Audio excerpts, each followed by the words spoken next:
तो refraction through prism वाला part complete हो गया था और उसमें कॉम्बिनेशन ऑफ प्रिज्म भी बता दिया था। आज हम लोग का नेक्स्ट टॉपिक है स्कैटरिंग ऑफ लाइट और रेनबो का फॉर्मेशन कैसे होता है, ये सब चीज़ें जान लें हम लोग। सीबीएसई के सिलेबस में नहीं है, बिहार बोर्ड के सिलेबस में है ये।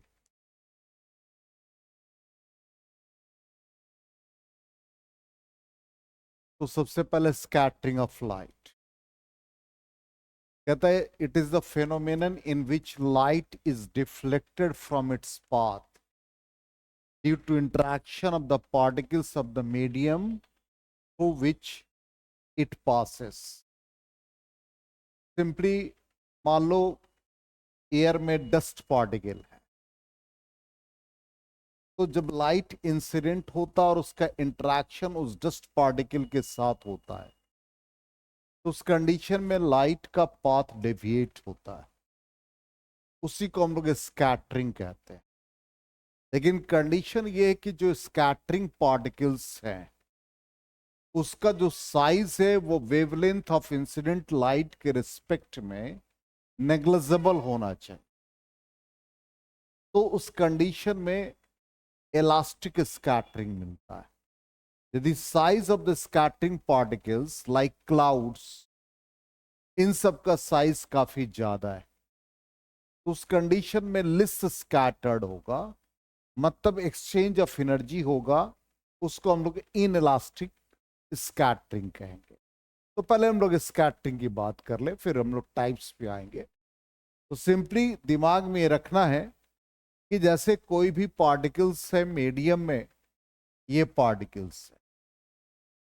अब यहां लाइट इंसिडेंट हुआ और लाइट अपने पाथ से डेविएट हो गया, इधर स्कैटर्ड हो गया, इधर स्कैटर्ड हो गया, तो इसी को हम लोग नाम दे दिया स्कैटरिंग, मतलब डेविएट्स फ्रॉम इट्स पाथ, इसी का नाम स्कैटरिंग।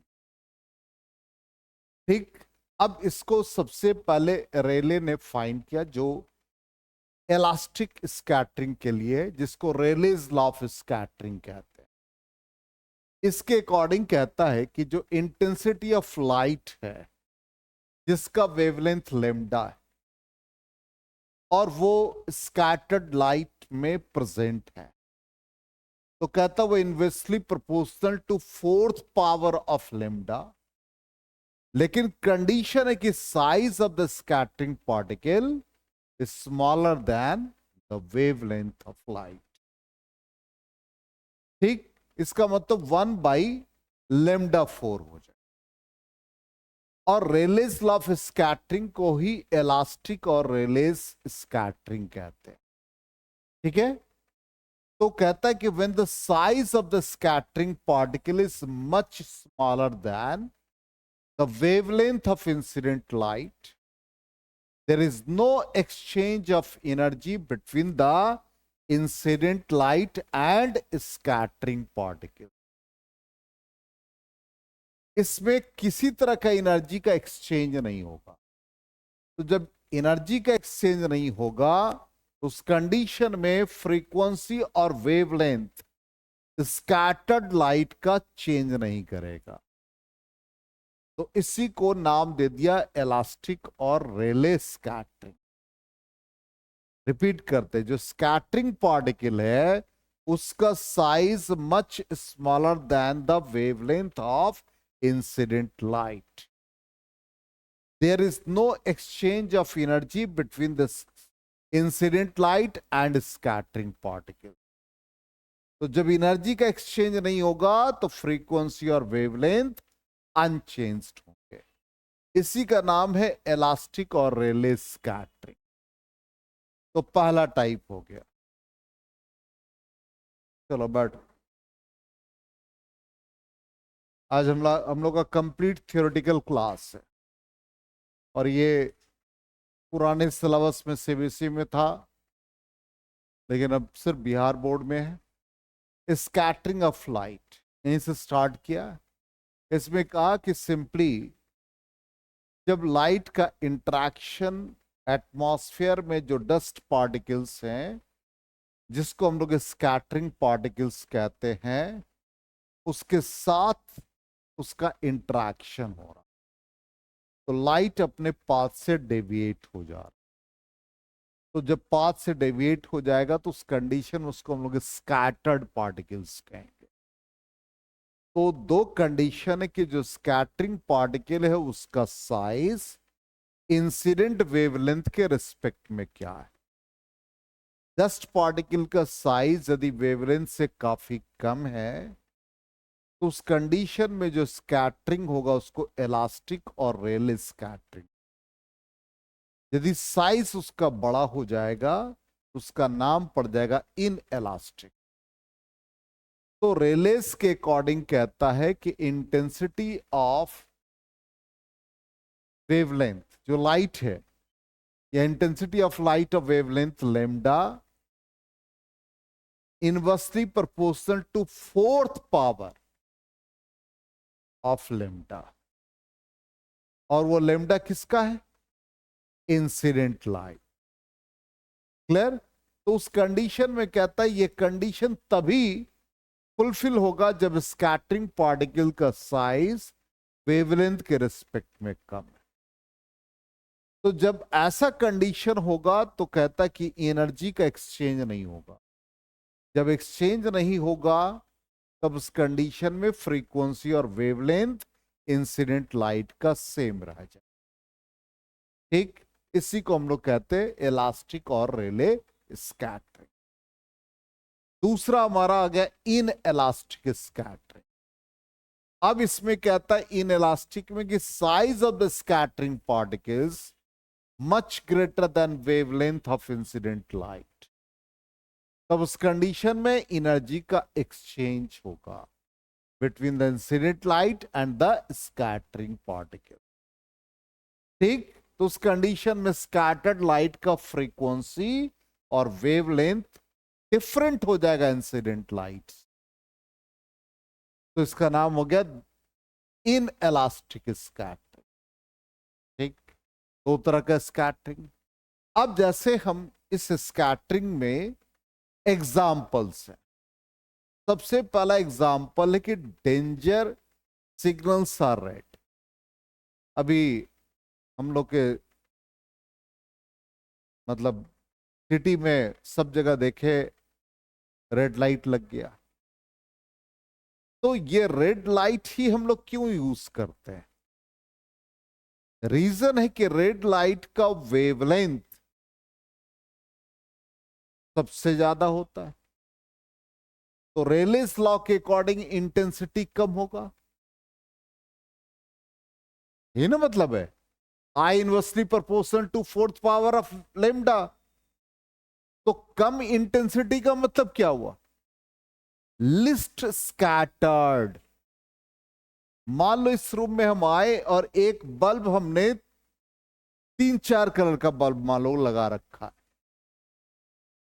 और रेड कलर वाला बल्ब जो है वो लिस्ट स्कैटर्ड हो रहा है। इसका मतलब वो हमको सिर्फ एक स्पॉट की तरह नजर आ रहा है, लेकिन बाकी कलर वाले स्प्रेड हो जा रहे हैं। तो जब फॉग वगैरह भी होगा, विंटर सीजन होगा, बारिश होती रहेगी, तो भी जो ट्रैवल करने वाला है वो उस सिग्नल को देख के रुक जाएगा कि कोई स्पॉट की तरह नजर आएगा और उसी स्पॉट पे रुकेगा। यदि लाइट स्प्रेड होने लगेगा तो उसको चारों तरफ फैला हुआ नजर आएगा, तो कहीं भी ब्रेक ले लेगा, उसको रेंज ही नहीं पता चलेगा कि सिग्नल्स है कहां पर। इसलिए हम लोग रेड कलर यूज करते हैं, क्योंकि स्पॉट की तरह नजर आएगा, वो स्कैटर्ड कम होगा। ज्यादा स्कैटर्ड हो जाएगा, जैसे ब्लू कलर है ज्यादा स्कैटर्ड हो जाता है, रेड लिस्ट स्कैटर्ड होता है। तो इस यहां पर रीजनिंग हमने दिया है, according to Rayleigh's scattering intensity inversely proportional to fourth power of wavelength. तो विजिबल स्पेक्ट्रम में हम जानते हैं कि रेड कलर का लार्जेस्ट वेवलेंथ है, तो it is scattered the least, कम स्कैटर्ड हो रहा है। Even in foggy conditions such a signal covers large distance काफी डिस्टेंस तक नजर आएगा। लिस्ट स्कैटर्ड है तो स्पॉट की तरह नजर आएगा without loss of any intensity due to scattering. Least scattered हो रहा है तो ज्यादा दूर तक नजर आएगा। डेंजर सिग्नल्स हमको बहुत दूर से स्पॉट की तरह नजर आएगा। Therefore red coloured signals are preferred. Reason समझ में आ गया? चलिए, तो ये पहला एक एग्जांपल हो गया स्कैटरिंग ऑफ लाइट का। अब यहां पर देख लीजिए, यही कहा कि emission of light by the molecules of medium in all possible directions after absorbing the incoming radiations is called scattering. ऐसे भी कह सकते हैं। अब ये जैसे अर्थ सरफेस, अब ये नियर द हॉरिजन ये, और ये हम मान लेते हैं कि 12 बजे के आसपास सनलाइट यहां 12 o'clock एकदम बिल्कुल वर्टिकली आप यहां से लाइट इंसिडेंट हुआ, ठीक, जस्ट ओवरहेड हमारे ऊपर है, नियर द हॉरिजन यहां पर है। ये करीब करीब मॉर्निंग के टाइम होता है, तो मॉर्निंग के टाइम में ये क्लियर। अब यहां पर ये सन ओवरहेड और ये नियर द हॉरिजन है, ठीक। दो कंडीशन है। अब यहां पर पहला कंडीशन है कि जो एटमॉस्फेयर से या एटमॉस्फेयर में जो पार्टिकल्स है उनके साथ इंटरेक्शन हो गया, ठीक। अब उस कंडीशन में देखो, बिल्कुल इस कंडीशन में यहां पर लेस ब्लू स्कैटर्ड और यहां पर क्या हो रहा है, ब्लू स्कैटर्ड अवे सन एपियर्स रेडिस। इसका मतलब सन जब नियर द हॉरिजन है तो उस कंडीशन में रेड कलर डोमिनेट कर जाता है। तो मॉर्निंग के टाइम में हम लोगों को near the horizon red colour नजर आता है, और जैसे जैसे सन 12 बजे के आसपास हमारे ओवरहेड होता है तो उस कंडीशन में ब्लू कलर डोमिनेट करने लगता है। रीजन क्या है? रेड का वेवलेंथ ज्यादा, लिस्ट स्कैटर्ड मॉर्निंग के टाइम में, इंटेंसिटी ज्यादा, तो सराउंडिंग में क्या हो गया, सिर्फ रेड नजर आ रहा है। ब्लू का वेवलेंथ कम, इंटेंसिटी ज्यादा, ज्यादा स्कैटर्ड हो गया, फैल गया, और वो हॉरिजन के बाद, कहने का मतलब जब सन हमारे ओवरहेड पर होता है। आया समझ में? तो ये एक एग्जाम्पल करके बताया। अब इसी में कहता है कि in scattering the wavelength of radiation remains unchanged. बताया था इलास्टिक होते इसी को, और अदरवाइज इनइलास्टिक। अब एक सिंपल एक इस तरह से कंक्लूजन पढ़ते कि शॉर्टर वेवलेंथ स्कैटर्ड ज्यादा, जैसे ब्लू, रेड लेस स्कैटर्ड, ठीक, intensity inversely proportional to lambda power 4। ये एक कंक्लूजन है पूरे स्कैटरिंग का। अब ए क्या हो गया, size of the scattering particle, a much smaller than the wavelength, तो इसका नाम क्या पड़ गया, रेले स्कैटरिंग और इलास्टिक स्कैटरिंग। उसको शॉर्ट कर दिया, एक जगह पर कंक्लूजन लिख दिया। उसका यदि a much larger than lambda तो not proportional to lambda to the power 4। Clear? अब देख लीजिए, जैसे एक example, why does sky appear blue.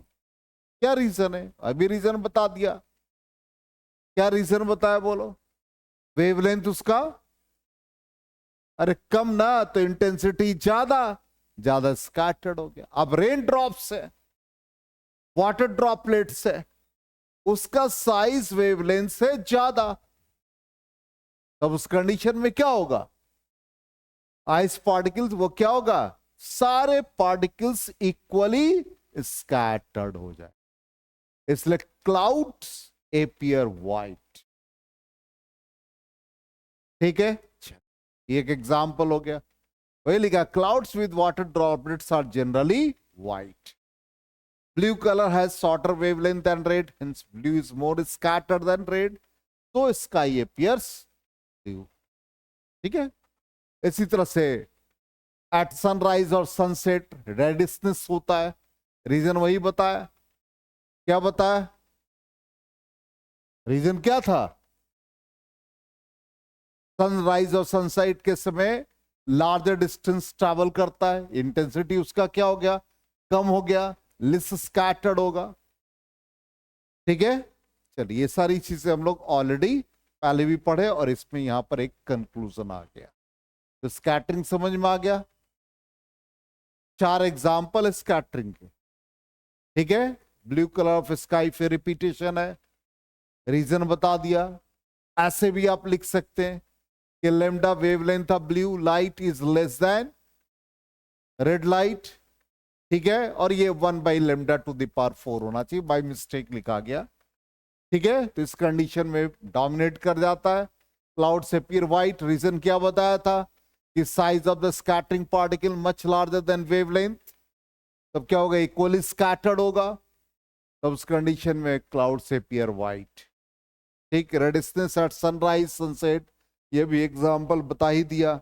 यहां भी λ⁴ होगा, बाय मिस्टेक लिखा गया। चलो इसको पूरे एक बार हम लोगों ने कंक्लूजन भी देख लिया। अब आ जाए नेक्स्ट है रेनबो। रेनबो होता है कि जिस समय वाटर ड्रॉपलेट्स, जब बारिश वगैरह होती है तो वाटर ड्रॉपलेट्स एक प्रिज्मेटिक एक्शन देता है, वो प्रिज्म की तरफ बिहेव करता है। तो उस कंडीशन में कहता है कि जो लाइट है प्रिज्म की तरफ बिहेव करेगा तो क्या होगा? डिस्पर्सन ऑफ लाइट, जिसमें कि रिफ्रैक्शन भी होता है, टोटल इंटरनल रिफ्लेक्शन भी होता है। ठीक, अब यहां पर देख लीजिए एक एग्जांपल कि सन का पोजीशन है, यहां पर वाटर ड्रॉपलेट्स है, तो 2 तरह का रेनबो का फॉर्मेशन होता है। कहता है जब सनलाइट, सन से लाइट इंसिडेंट हो रहा है, ये वाटर ड्रॉपलेट्स में यहां पर 2 पार्ट पे रिफ्रैक्शन हो रहा है और एक इंटरनल रिफ्लेक्शन हो रहा है, तब उस कंडीशन में यहां पर हम लोगों को प्राइमरी रेनबो का फॉर्मेशन मिलता है, जिसमें इनर मोस्ट वायलेट और आउटर मोस्ट रेड हो जाता है। अब जब ये वाटर ड्रॉपलेट्स में 2 बार रिफ्रैक्शन और 2 बार इंटरनल रिफ्लेक्शन होता है, तो इनर रेड और आउटर वायलेट जब यहां ऑब्जर्वर है, तब उस कंडीशन में जब 2 बार टोटल इंटरनल रिफ्लेक्शन होता है तो उसको हम लोग कहते हैं सेकेंडरी रेनबो, और एक बार इंटरनल रिफ्लेक्शन होगा तो उसका नाम प्राइमरी रेनबो। ठीक, ये लिखा हुआ है यहां पर, वही कहता 2 रिफ्रैक्शन एंड 1 TIR। आप ऐसे एग्जाम में लिखोगे एकदम बिल्कुल, ये आपका नोट्स बन गया। रीजन अभी आपको सिखा रहे हैं, इसके बाद हम लोग स्लाइड में। तो जब भी प्राइमरी रेनबो होगा सीधे लिखोगे 2 refraction and 1 TIR, shortcut note. Innermost arc is violet and outermost is red. तो देखो यहां पर यही है। अब यहां पर एंगल कितना बन रहा है देख लो, 43, 41 या 42 के आसपास। वही कहता है subtends an angle of 42 degree at the I of the observer. ठीक, और प्राइमरी रेनबो ब्राइटर ज्यादा होता है, सेकेंडरी रेनबो उतना ब्राइटर नहीं होता है। ठीक, 2 refraction and 2 TIR, inner most arc red और आउटर मोस्ट वॉयलेट, और कितना एंगल बनाता है? 53 डिग्री। तो ऑप्शन में रह सकता है कि प्राइमरी रेनबो में कितना एंगल फॉर्म कर रहा है ऑब्जर्वर पे, तो 42 के आसपास रहेगा। सेकेंडरी रेनबो में 53 डिग्री। यह भी हो सकता है कि प्राइमरी रेनबो में कितने TIR? 1। सेकेंडरी रेनबो में 2 बार टोटल इंटरनल रिफ्लेक्शन।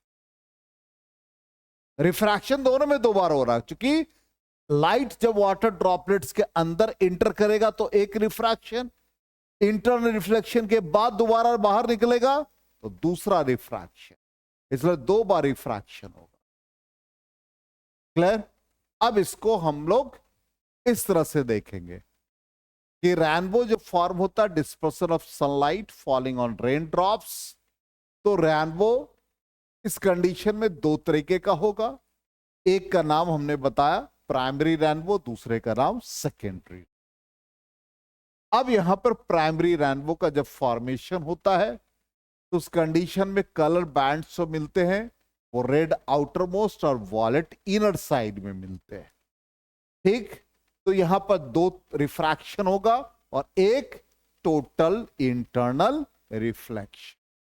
ठीक, अब ये देखो, ये वाटर ड्रॉपलेट्स 1 है, यहां से लाइट इंसिडेंट हुआ। ठीक, इसका इंटरनल रिफ्लेक्शन के बाद रिफ्रैक्शन हुआ, रिफ्रैक्शन के बाद इसी तरह से दूसरा वाटर ड्रॉपलेट्स, इस पर भी लाइट इंसिडेंट हुआ, इसका भी रिफ्रैक्शन हुआ। तो यहां पर रेड और ऊपर क्या मिल गए, वॉलेट मिल गए। ठीक, अब ये देखो यहां पर ऑब्जर्वर है, अब ये रेड के साथ एंगल फॉर्म बना रहा 42 डिग्री और वॉलेट के साथ 40 डिग्री। इस तरह से प्राइमरी रेनबो का फॉर्मेशन। तो एक ही बार इंटरनल रिफ्लेक्शन हुआ यहां से और यहां से, और रिफ्रैक्शन एक बार जब इंटर किया यहां और दूसरा यहां।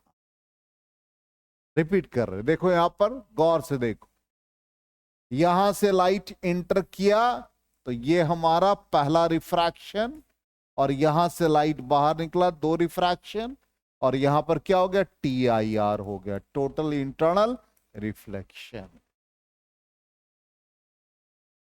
क्लियर?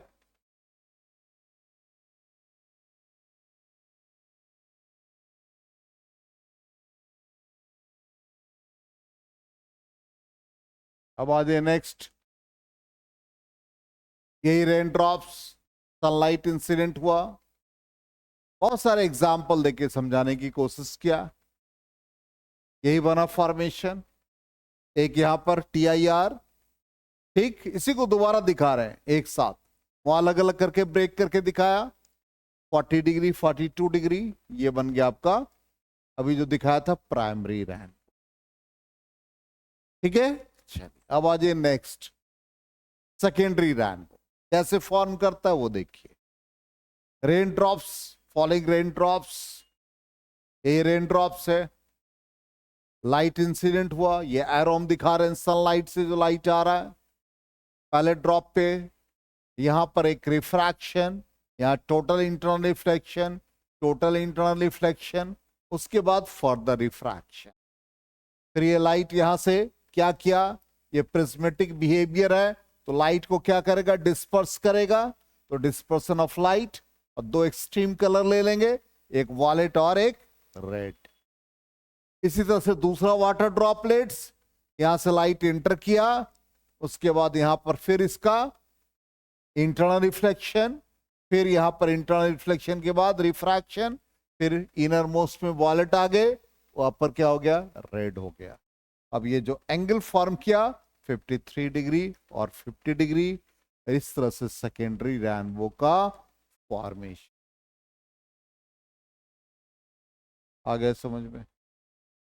क्लियरली लिखना कितना वो भी बता दिया, और स्कैटरिंग वाले में ऑब्जेक्टिव क्वेश्चन रहेगा, और मान लो कि सब्जेक्टिव भी रहता तो वेवलेंथ के टर्म में वही इंटेंसिटी वाला फॉर्मूला याद रखोगे, inversely proportional to lambda to the power 4। ये पार्ट हम लोग का कंप्लीट हो गया। ठीक है, तो अब नेक्स्ट क्लास से यही है, यही बताया ऑब्जर्वर, यही हमारे एंगल फॉर्म होते हैं। इसी को कंप्लीट किया, तो रिफ्रैक्शन है, और इसी को कलर्ड बैंड जो अपीयर हो रहा है उसमें वॉलेट आउटसाइड है, रेड इनसाइड है। चार स्टेप्स बन गए। पहला स्टेप्स है कि सनलाइट इंसिडेंट हुआ, दूसरा रिफ्रैक्शन हुआ, दो रिफ्रैक्शन, और फिर इंटरनल रिफ्लेक्शन, और फोर्थ पार्ट क्या हो गया, ऑब्जर्वर पर कितना एंगल फॉर्म कर रहा है। तो ऐसे यदि हम पूरे इसमें देंगे तो चार इवेंट्स बन गए, एक रिफ्रैक्शन, एक इंटरनल रिफ्लेक्शन और रिफ्रैक्शन। तो चार इवेंट्स इसके अंदर हो गए। ये कंप्लीट हो गया, तो कल हम लोग नेक्स्ट ऑप्टिकल इंस्ट्रूमेंट पढ़ेंगे जिसमें ह्यूमन आई है। CBSE से ह्यूमन आई हटा दिया है, बिहार बोर्ड में है।